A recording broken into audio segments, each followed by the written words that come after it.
Y'all, I had to come on here and encourage somebody because this encouraged me. Haggai chapter 2, verse 9. The glory of this present house will be greater than the glory of the former house, says the Lord Almighty.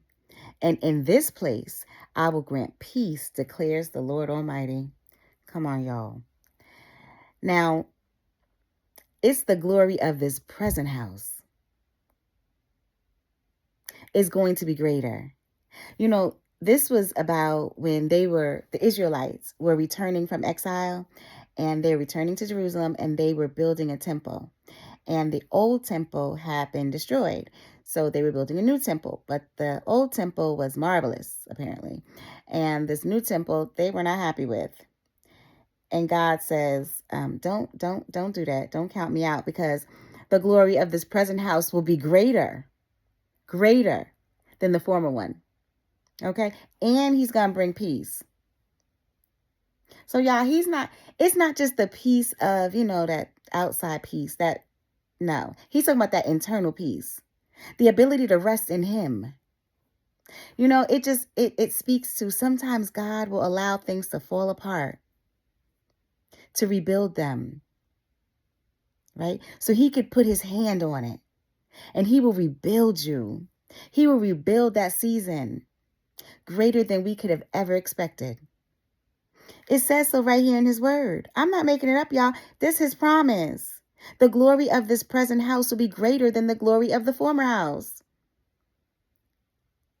So the past is just that. It's the past. Because he says God's glory in his present house is going to exceed our past. So therefore, this present season, the season that we're about to step into, is definitely going to exceed the glory in our past season. I mean, that's what the word says.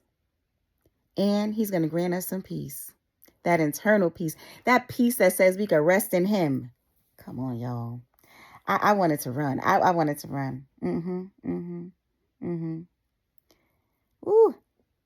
This can't even compare. This new season can't even compare to that old season. Yeah. And God is not one to lie. He's not one to lie. So I hope we could rest and rest assured that the season may not look the way we thought it would look. But God said don't count him out because he ain't finished. That's what his word says. That's what it says. Yep, that's what it says. So we gonna keep on keeping on, and we gonna hold on to Haggai chapter 2, verse 9, because that's a promise. And he shall never lie. Y'all be safe.